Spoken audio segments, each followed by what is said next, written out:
네, 양시장 연일 급락. 어제 코스닥은 10개월 만에 700선대로 다시 내려오기까지 했고요. 신한증권 불확실성 지속한다. 신한증권 리포트 내용 가져오신 거죠? 네. 그다음에 환율 얘기예요. 어제 환율이 NDF 시장에서는 1,400원대, 1,498원까지 내려갔더군요. 하여간 하이닉스 효과 그렇죠. 그다음에 블룸버그에서 아시아 시장 AI 순환매 중국 AI 영향이 있다. 예, 오늘 뭐 당연히 저 ADR 얘기해야죠. 자, 첫 번째부터 가보겠습니다. 시장 분위기가 참 싸늘합니다. 네. 일단 4일에 한 번꼴로 지금 사이드카가 발동되고 있는 상황이기 때문에 시장이 굉장히 좀 혼란스러운 상황인데요.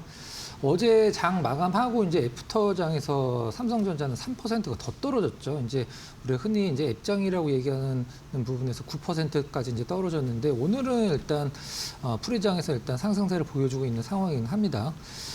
일단 제가 생각하는 우리나라 이제 거래소와 코스닥에서 가장 중요한 이제 라운드 넘버라고 하는 부분이 저는 코스피는 이제 7,500이고 이제 코스닥은 750이 될 것 같은데요. 코스피에서 왜 7,500이 가장 중요한 라운드 넘버가 되냐면 7,000선 넘고 나서 잠깐 7,500 깬 다음에 그 다음에 한 번 더 이제 폭락장에서 7,500선이 가장 중요한 지지선 역할을 했던 게 예. 7,500이고 코스닥은 이제 750이 왜 중요하냐면 이번 정부 들어서 이제 가장 큰 성과 중에 하나가 이제 증시이기 때문에 만약에 750원 이하로 코스닥이 내려간다라고 하면 코스닥은 이번 정부 들어서 마이너스를 기록을 하는 셈이거든요. 그래서 가장 중요한 라운드 넘버가 이제 750 정도라고 이제 보시면 될 것 같고 오늘 일단 장이 좀 좋았으면 좋긴 하겠습니다만은 어제 그제 이틀 연속 빠졌기 때문에 오늘 아침에 아마 반대 매매도 상당히 좀 적지 않게 나올 것으로 좀 예상을 할 수 있는 상황입니다. 예, 그러니까 이게 장이 좀 계속해서 급락을 하면 이 반대 매매 또 이슈가 또 나올 수밖에 없어서요. 그러니까 이 레버리지 쪽, ETF 쪽, 네. 그다음에 반대 매매 쪽, 뭐 이렇게까지 좀 그러니까 이제 더 끌어내리는 약간 물귀신 같은 어떤 존재들이 생기는 거죠. 장이 오를 때는 뭐 없다가. 예. 오늘 일단 지금 초반 분위기는 반도체주들 삼성전자 하이닉스가 좀 반등을 좀 해주고 있어서 글쎄요 좀 기대를 좀 해볼 텐데 반대 매매가 또 이들 종목에서 또 뿐만 아니라 같이 나타나니까 하여간 좀 봐야 되겠습니다. 자, 신한증권 리포트 얘기 좀 살펴주시죠.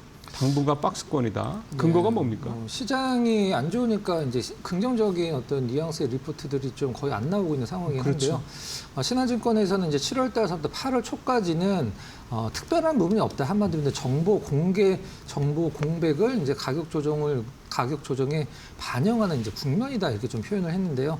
어느 정도 지수를 예상하는지 한번 정리를 좀 해봤는데요. 이제 신한증권 쪽에서 하단은 7,550에서 7,650 정도. 그리고 하단을요? 네네. 그리고 상단은 8,300에서 8,400 정도 이렇게 좀 보고 있는 상황입니다. 아, 그럼 지금 수준보다는 올라간다는 얘기네. 뭐 어제 낙폭을 조금 뭐 오바스럽다라고 표현했을 수도 있고 어제 낙폭 전에 이게 이제 작성이 된 거일 수도 있다라고 이제 아마 보시면 될 것 그렇겠다. 같습니다. 네. 그러면은 7,000.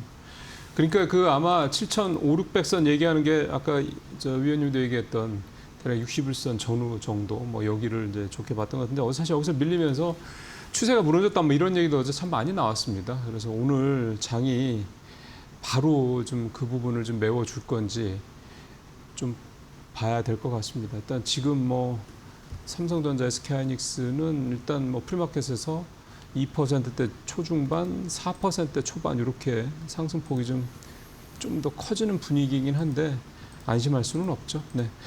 자, 그 다음에 또 가볼게 환율 떨어져서 ADR 상장 효과가 선반영됐다. 예, 저게 하이닉스 쪽에서도 조달되는 자금을 싹 다 한국 들어와서 투자한다고 했잖아요. 네네. 그 영향이라고 봐야 되는 거잖아요. 환율이 일단 종가 기준으로 4일 연속 내렸죠. 네네. 어제 장 중에 1,520원 내외로 이제 계속적으로 이제 유지가 되다가 1,502원까지 떨어졌었죠. 실질적으로는 일단 뭐 왜 환율이 왜 이렇게 이제 달러가 강세가 되는지는 우리나라 기준에서 다들 아시겠습니다만 일단 외국인 매도와 엔화 약세를 추종을 네. 하면서 사실 뭐 우리나라 원화만 약세인 건 아니죠, 실질적으로는. 근데 지금 SK 하이닉스 ADR 발행 관련돼서 이제 달러가 대규모로 유입될 것이다라는 기대감이 지금 이제 뭐 환율에 반영이 돼 있다. 그다음에 외국인 매도 규모도 과거보다는 상당히 좀 많이 감소가 됐다. 이렇게 좀 뭐 시장은 좀 분석을 하고 있는 것 같습니다. 예, 뭐 들어올 거 생각하고 선물한 매도도 뭐 있었다, 뭐 그런 얘기도 나오긴 하더라고요. 그러니까 시장은 뭐가 확실하게 예상이 되면 미리 움직이죠. 네. 예, 오고 난 다음에 움직이는 게 아니라. 그러니까 그런 부분들이 좀 있다라고 좀 봐야 되겠고, 예, 사실 이건 좀 당연한 효과입니다. 사실 그러니까 지금 1,550원대 뭐 초중반까지 올라왔던 환율이 이게 거꾸로 얘기하면 결국 달러가 자꾸 나가서 그런 거잖아요. 네네.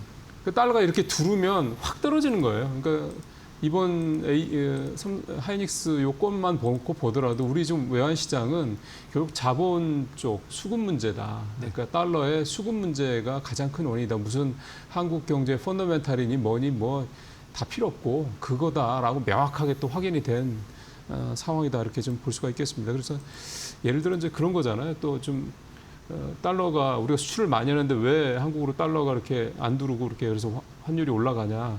그 미국에 이렇게 쟁여두고 있는 그 자금들, 네네. 예. 외화 계좌에 쟁여두고 이게 들어야 되는데 뭐 미국에 투자도 좀 해야 되고 또 언제 어떻게 될지 모르고 하니까 이거를 뭐 그래서 무조건 투기적으로만 그 기업들이 뭐 환율 장사하려고 그러는 거다, 이렇게만 보기가 힘든 게 그런 부분도 좀 있다, 이런 지적도 있습니다. 자, 그 다음에 네 번째 가보죠. AI 자금이 한국 반도체에서 중국 기술주로 뭐 순환매가 된다, 뭐 이게 이제 블룸버그 얘기인데 이 얘기는 좀 자세히 좀 해주시죠. 네. 일단 자세히 말씀드릴 부분은 거의 꽤 없고요. 없어요? 네. 일단 블룸버그에서는 이걸 이제 단어로 AI 로테이션이 본격화되고 있다, 이렇게 좀 표현을 하고 있는데요.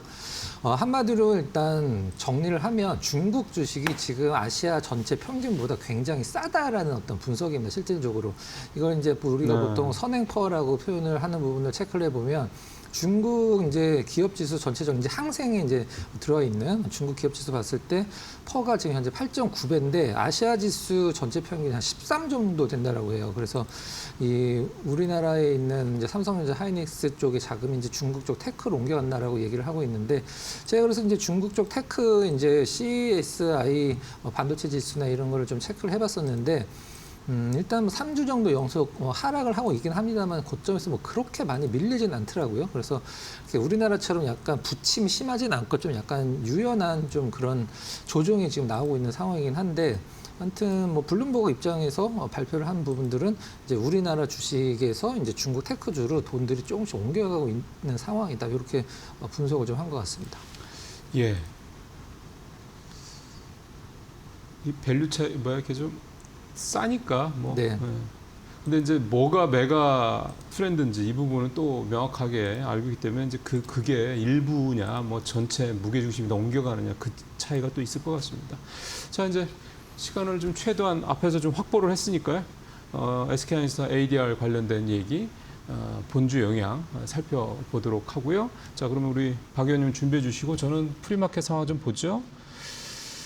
삼성전자 2.5% 정도까지 좀 확대가 됐고, 하이닉스도 4%대 중반으로 좀 더 상승폭이 조금 더 확대가 되는 모습이고요. SK 스퀘어도 한 2% 가까이.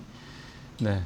소부장은 뭐 프리마켓에 좀 거래가 되는 종목들이 그렇게 많지는 않아서 그런데 거래되는 종목들은 오늘 좀 상승하는 종목들이 좀 많네요. 삼성전기도 2% 정도 되고 현대차가 마이너스 2%. 네, 오늘은 반등을 하더라도 또 반도체 중심, 반도체는 AI 관련주 중심일 가능성이 현재 분위기는 높은데, 조방원전 중에서 조선이 오늘 괜찮습니다. 물론 아주 뭐 굉장히 핫하게 그렇게 상승한 건 아닌데, 아무래도 어제 미 국방부하고 해군에서 RFI죠, 그 정보 요청 그거 있었던 거, 그거에 대한 기대감이 좀 나오고 있는 게 아닌가. RFP 즉 공식 입찰 제안서만 온다고 그러면 뭐 이제 조선주들은 또 상당히 좀 좋은 모멘텀이 되지 않겠냐 그런 기대감이 그래서 좀 나오고 있습니다. 자, 박 이사님한테 다시 바톤 넘겨서요.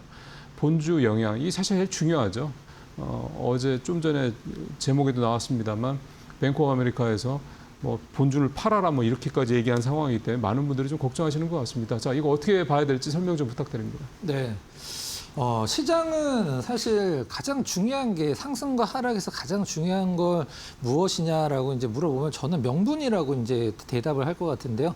올라갈 때도 명분이 있어야 되고 이제 하락할 때도 명분이 있어야 되는데 어제 이제 최근이죠. 어제, 그제 이제 2거래일 동안 하이닉스, 삼성전자가 떨어지는 거는 사실 명분은 있었습니다. 그럼 그걸 다시 올려 세우려면 명분이 필요한데 시장에서 하이닉스, ADR 상장을 이제 어떤 이 조종을 받고 있는 우리나라 반도체 투톱의 상승의 명분으로 지금 삼고 있는 상황이죠. UBS 그룹에서 이제 발표를 한 부분 한번 좀 살펴보도록 하겠습니다. 굉장히 센 어떤 그 내용이 좀 나왔는데요. SK 하이닉스 ADR을 매수하고 한국에 있는 우리나라에 있는 상장 주식은 매도를 하라. 자, 그렇다라고 하면 우리가 이거를 어떻게 이해를 하는지 이제 두 가지로 이해를 할 수가 있어요. 뭐 어떤 거냐면 미국에 상장된 이제 뭐 ADR 자체가 이제 미국에 상장됐다라는 뜻이니까 A가 이제 아메리카죠. ADR은 올라가고 그다음에 한국 본주는 떨어질 것이다라고 생각을 할 수도 있고 ADR이 훨씬 많이 올라가고 한국 본주는 좀 덜 올라갈 것이다. 두 가지로 생각할 수 있는데 전자는 그러니까 ADR은 올라가고 한국 본주는 떨어지는 일은 있을 수가 없습니다. TSMC도 단 한 번도 그런 적이 없어요. 자, ADR이 보유 운영 면에서 효율적이다. 이제 미국 투자자들은 이제 달러를 운용을 하니까 우리나라에서 미국 투자자들이 하이닉스 살려면 달러 갖고 와서 원화로 바꾸고 뭐 환전 수수료도 나가고 여러 가지 불편한 점이 있죠. 그것 때문에 효율적이다라고 얘기를 하는 거고요. 첫날부터 이 발언은 굉장히 셌습니다. 첫날부터 ADR 매수하고 SK 하이닉스 우리나라에 있는 본주는 공매도하는 것이 당연한 선택이다라고 표현을 했습니다. 네, 이건 좀 지켜봐야 될 것 같아요. 자. 블룸버그 쪽에서도 코멘트가 나왔습니다. 한국에 있는 SK 하이닉스와 미국의 이제 ADR 간의 상호 전환 가능 여부가 주목된다. 자, 이건 무슨 뜻일까요? 우리가 보통 여러분들 코인 매매하셨을 때 이런 생각 많이 하셨잖아요. 우리나라는 코인에 김치 프리미엄이라는 게 있죠. 그러면은 외국에서 사서 우리나라 와서 팔면은 뭐 차익 실현이 될 것이다. 재경 거래 우리가 보통 아비트리지라고 얘기를 하는 부분인데 그게 가능한가를 이제 블룸버그가 얘기를 하는 건데요. 미국 이제 증권거래위원회에서 ADR 보유자는 이에 상응하는 한국 상장주를 받을 수 있다. 보통주를 받을 수 있다는 거죠. 우리나라 보통주 하나를 10개로 쪼개서 10분의 1로 일단은 그 ADR 상장을 하게 되는데 이 부분은 제가 다음 장에서 조금 디테일하게 설명을 드려보도록 하겠습니다. 네. TSMC를 예를 좀 들어보도록 할게요. 이제 지금 UBS에서 UBS 이제 스위스 금융그룹이죠. TSMC 예를 들어서 UBS 의견이 과연 하이닉스에도 맞을 것인가 그걸 한번 체크를 해보도록 할게요. TSMC ADR과 대만 본주가 평균 가격 스프레드가 20%예요. 지금 20% 아래로 좀 내려온 것 같은데. 만약에 하이닉스 같은 경우도 이걸 따른다라고 하면 우리나라에서 그냥 딱 쉽게 100만 원이면은 미국에서는 이제 그 12만 원에 거래가 되는 거겠죠. 실질적으로 10분의 1이니까. 일단 그 이유는 뭐 TSMC가 미국 ADR이 더 높게 가격이 20%가 높게 계속 평균적으로 유지가 됐던 이유는 미국 내에서 이제 높은 수요와 접근성, 뭐 사실 전 세계에서 가장 뭐 원탑이라고 할 수 있는 파운드리니까요. 그다음에 달러 자산 선호한다. 한국 주식을 갖고 있는 거는 원화 자산이죠. 그래서 지금 원화 가치가 떨어지니까 외국인들이 우리나라 주식만 갖고 있어도 원화로 표시된 자산 가치가 떨어진다라는 느낌을 받을 수도 있는 거죠. 기관 투자자들 뭐 자국 통화 달러 거래 선호한 건 당연한 부분이고 ETF 지수 편입, 필라델피아 반도체, 나스닥100 이제 TSMC에 들어가 있죠. 하이닉스도 들어간다라고 하면은 뭐 상당히 뭐 패시브 자금 기대를 할 수 있는 부분이고 ADR 공급량은 뭐 다들 아시겠습니다만 지금 굉장히 제한적이기 때문에 2차도 지금 생각을 하고 있는 것 같긴 한데 요 네 개가 그동안에 TSMC의 ADR과 대만 본주 간의 가격을 20%나 높게 벌려놓고 유지가 됐던 중요한 이유라고 보시면 될 것 같아요. 자, 그러면 차익 거래는 가능한가? 이게 지금 생각하시는 분들이 많은 것 같아요. 20% 그냥 앉아서 20%를 벌 수 있는 부분이니까 실질적으로 하이닉스도 이렇게 적용이 된다라고 하면 일단 불가능합니다. 일단 불가능해요. TSMC 자체도 이게 가능한가 안 가능한가 시장에서 얘기가 굉장히 많았었는데 거의 불가능했었어요. 이유를 한번 네 가지로 삼아보도록 하겠습니다. 거래 시간 차이가 있습니다. 우리나라 미국이랑 이 차익 거래라는 거는 같은 상품을 다른 시장에서 이제 거래를 하는 걸 얘기를 하는 건데 가격 차이를 이용해서 거래 시간의 차이가 있죠. 우리나라에서 거래되는 시간과 미국 증시의 거래 시간 차이가 있기 때문에 이게 가장 큰 걸림돌 중에 하나고, 그 다음에 복잡하고 높은 거래 비용. 우리가 이제 20% 수익을 내기 위해서는 이게 온전히 남아야 되는데 환전도 해야 되고, 이 본주에서 ADR을 본주를 왔다 갔다 하는 과정에서 굉장히 많은 수수료가 발생을 한다라고 해요. 그다음에 전환 시의 수수료, 이제 방금 말씀드렸던 세금. 일단 맨 마지막에 가장 중요한 부분이 있습니다. 미국은 양도 차익세가 222%가 기본적으로 일단은 포함이 돼 있죠. 이것 때문에 이 20%의 어떤 그 수익을 노리고 아비트리지 거래, 재경 거래를 하기에는 뭐 할 수 있다 손 치더라도 남는 게 없다. 이게 오늘의 결론입니다. 그러면 우리는 이제 10일 날 이제 되니까 우리나라 시간으로 10일이 아니죠. 미국 시간으로 10일이기 때문에 여러분들이 토요일 아침에 일어나셨을 때 하이닉스 ADR이 어떻게 거래가 됐는지 토요일 아침에 새벽에 확인을 하실 수가 있습니다. 자, 그럼 관심주로 이제 넘어가 보도록 할게요. 자, 메리츠 금융지주 좀 준비를 해봤는데요. 자, 다음 장 보면서 본론 들어가 보도록 하겠습니다. 오늘 메리츠 금융지주 준비한 이유는 뭐 다른 금융지주 대비해서 주가가 좀 많이 조정을 깊게 받았다라는 점도 있긴 합니다만은 홈플러스입니다. 홈플러스의 최대 채권자가 메리츠 금융지주죠. 한마디로 홈플러스에 가장 많은 돈을 빌려준 게 메리츠 금융지주입니다. 홈플러스 망한다고 하던데 안 망했으면 좋겠습니다. 망한다고 하던데 메리츠 금융지주가 그럼 손해 아니야라고 생각할 수도 있는데 금융회사들이 1조 원이 넘는 돈을 빌려주는데 그냥 빌려주진 않았겠죠. 1조 3천억을 이 홈플러스에 다 점포를 어떤 담보로 자꾸 빌려줬기 때문에 만에 하나라도 파산을 안 했으면 좋겠지만 파산한다라고 하면은 엄청난 이자 수익을 좀 받을 수 있는 상황이죠. 지금 홈플러스 측에서는 우리 망하면 메리츠 금융지주 이자 5천억 받는다라고 표현을 하고 있는데 벌써 2,500억은 이자를 받았습니다. 1년 이자가 20%인 완전 골이기 때문에 1년 이자를 20% 받았다라는 거는 홈플러스가 그만큼 위험하다라는 어떤 뜻이 되겠죠. 그러면은 이 파산 시까지 계속 20% 정도의 이자를 받기 때문에 원금이랑 어떤 그 이자까지 다 파산 시에 이제 그 점포들을 경매를 해서 받는다라고 하면 총 1조 5,600억 정도 회수를 한다라고 해요. 그럼 기존에 받았던 2,500억까지 합쳐서 총 5천억 정도 메리츠 금융지주가 받을 수 있는 상황입니다. 자사주도 지금 뭐 엄청나게 속도를 내서 어떤 매수를 하고 있는 상황이라 금융지주들 본다라고 하면 시장에서는 지금 하나금융지주 수익성에서 원탑으로 꼽고 있거든요. 좀 메리츠 금융지주도 상당히 좋을 것 같습니다. 차트 확인하고 마무리 짓도록 할게요.